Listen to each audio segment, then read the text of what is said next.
family. You know what time it is. Get your drink, pull up. Okay, so was feeling a little under the weather this morning. Nothing major, just woke up. My throat is just out of control. I started with coffee, then I'm gonna go to tea. But it made me think of, you know, hey, I needed to do a video, and it made me think, man, I need to get some fermented honey garlic on my shelves. So what I'm doing today is a super basic fermenting garlic recipe, but it's literally just the garlic, you guys, and the honey. That's it, okay? So I'm just gonna walk you through a few things. So what you need first is, obviously you need whatever jar you're gonna use. Now you can use any kind of jar. I almost went with a quart size, just 1 quart size, but then I just decided to do 2 pint size, okay? So, and you can do the little cutie ones, whatever you want to do, okay? But you just need the jar. You're gonna need the garlic, which what I had on hand right now in my fridge is I have these bags of individually packed, which I'll show you what they look like, garlic. Now you can buy, you guys, from Sam's Club, from BJ's, from Costco, like those big bulk stores. You can buy big bags of already peeled garlic, and that's the way to go. This is the next best thing because it is peeled and cleaned and everything, but you're gonna see it's individual packets that I have to open up, but still it's not gonna take me any time at all. So your garlic, your honey, and then you're gonna wanna have your weight that you're gonna put in your jar. These are fermenting weights. If you don't have these, that's fine. You can literally use like a head of cabbage, like the part you would probably throw away or give to rabbits or whatever, right? You can actually settle that on top of this too. The idea is anything will work, pieces of celery, whatever, but you wanna have something that's gonna just keep your product under the brine. In this case, our brine is really just honey. So we're gonna wanna make sure our garlic stays below the honey level. And then you need your lids. Now again, I have something kind of fancy. I have fermenting lids, but any plastic lids that you would put on a mason jar is fine, okay? You'll just have to do a couple things where you're shaking it to make sure the honey stays coated over the garlic. And then you're also going to want to release the air a little bit over the next couple days if you're using regular plastic tightening lids, okay? So you can do this. You don't need this fancy stuff. Real quick, here's the lids that I have. If you want to, and I just went to, you guys, I just went to Amazon for this stuff. I didn't do anything fancy. Trying to see, that is the best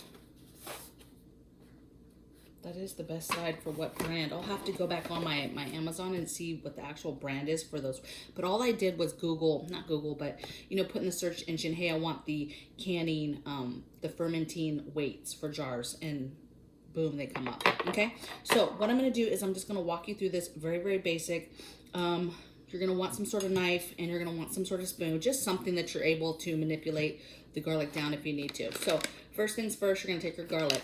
Now, if you've got garlic, remember, that is just in this bag, then, you know, you would just pour it right into the jar, okay? This garlic is good to go. It's already peeled, cut, cleaned. It's everything. Let me just show you. So that bag, you see how it had just a bunch of these little packets. I just like those for cooking. This is the type of garlic that I like to just keep in my fridge so that the whole bag doesn't go bad if you don't use it. This keeps it a little fresher when it's individual garlics, okay? Now, if you're really particular about your garlic, right, and you, for example, like to cut off the little eye piece, you could do that if you want. I don't. It doesn't hurt anything. I know the olives that I love to eat that have the garlic in them that are stuffed, they all have the eyes still on them.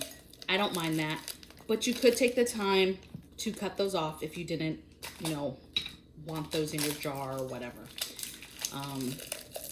And then just make sure you're using as fresh of garlic as possible. I think this garlic needed to be sold,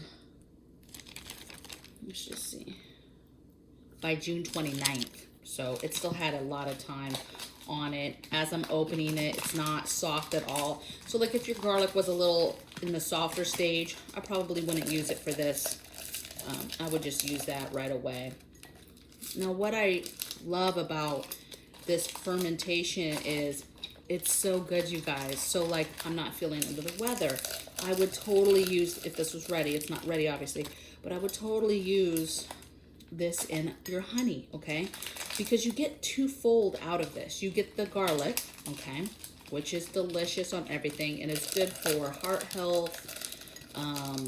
It's just good for immune boosting. Garlic is just a very good thing to have on hand, you guys. So see how my 2 jars. And not only is it good for boosting, and you get 2 things, you get the garlic that I can then scoop out, cut up, put it in whatever recipe. It's absolutely delicious.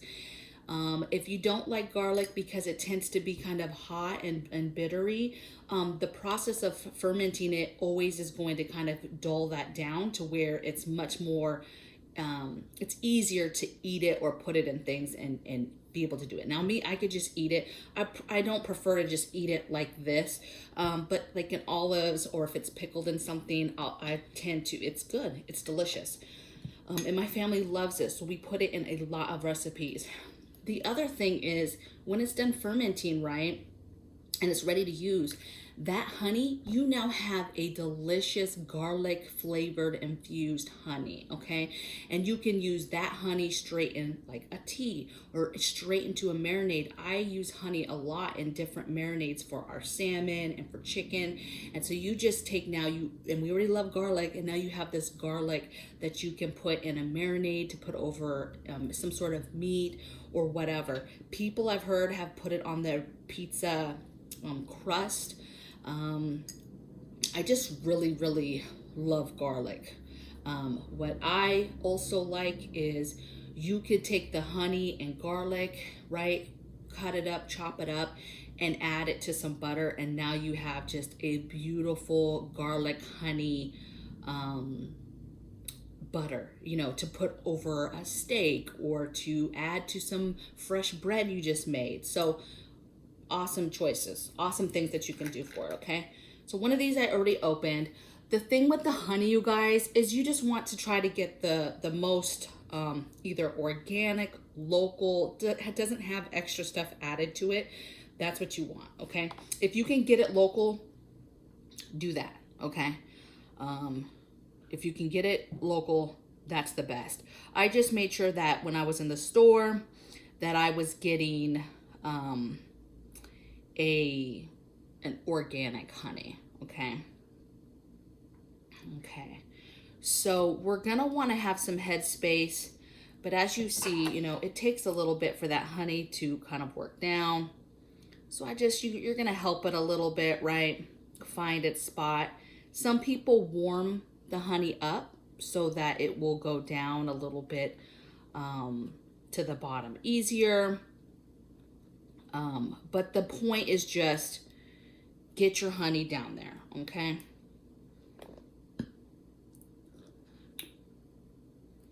Okay, and I'll just do this one so I don't. Okay, so I don't bore you guys.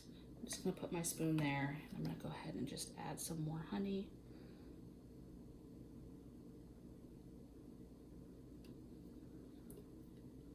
And this is so delicious, you guys. Like, the only thing that is kind of a bummer is that you don't eat it right away, you guys.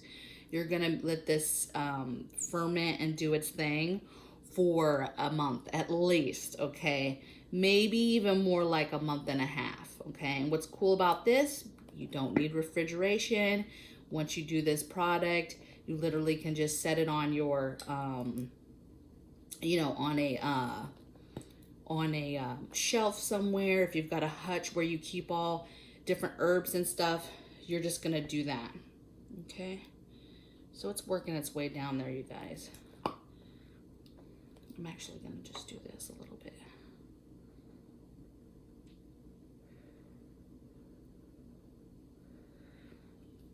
Yeah, so good.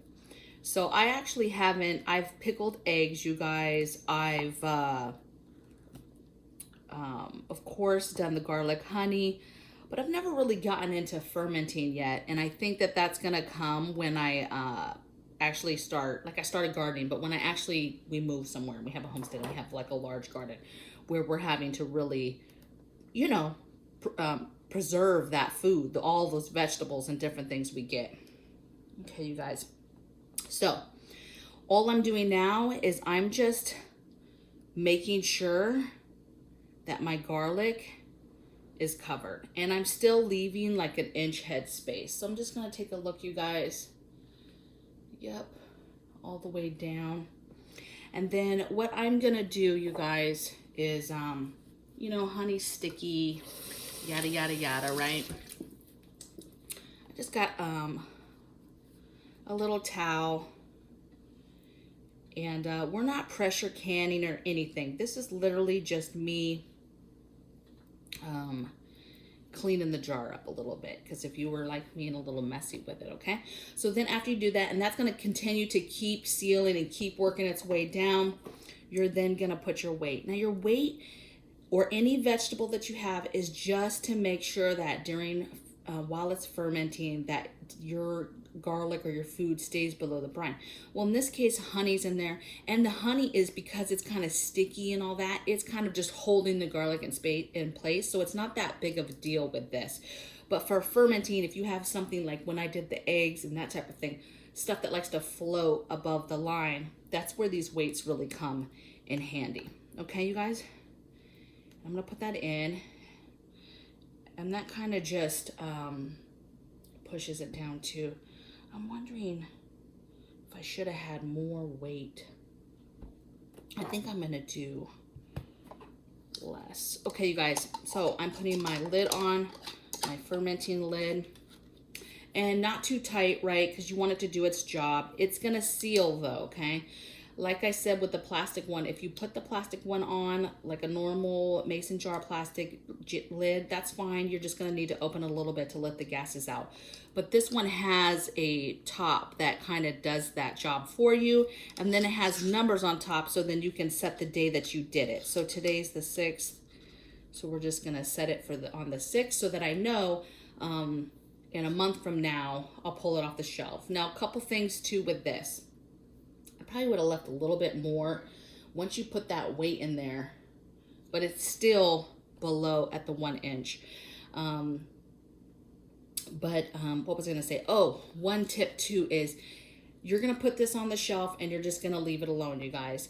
Now, if you start to see your garlic and it starts to turn bluish or brownish even, don't worry about that, okay? It's just doing its job. It's just fermenting. It has nothing to do with it that it's gone bad, okay? Sometimes it will actually turn blue and then go back to turning to a normal color. So just don't be alarmed if you start seeing blue garlic and you're like, oh my gosh, it's ruined. It's not ruined. Don't worry about it, but let it sit for at least a month and a half before you go into this, okay, you guys? There we go. Honey garlic. All right, so you see, super easy. Anybody can do it. You know me, I like easy stuff. I like stuff that just doesn't take a lot of time. Obviously this took a little bit longer because I'm on the camera with you guys, but typically, you know, this is super easy. You just throw the garlic in the jar, throw your honey in, boom, you're done, and you can move on to another project. All right, so get this on your shelves. It's a way to preserve your garlic. And then especially if you're growing garlic and you find there's different ways you can preserve it, but this is an awesome way that gives you a couple twofold processes with it, because we love garlic and then we love the honey garlic, that the honey that's infused with garlic that we get from it. Okay, so I will see you guys next time on the next video. Let me know what you guys like to do. 1, have you ever done this? 2, what are your favorite fermenting type of recipes? Okay, I haven't really dabbled too much in that, and I would love to just hear what your guys' favorite fermenting recipes are. What type of foods do you just love to ferment? Let us know in the comments below. Let the group know that's reading through, because everybody's always looking for different recipes and different cool things to do. So let us know so we can all learn from each other. And I'll see you guys next time.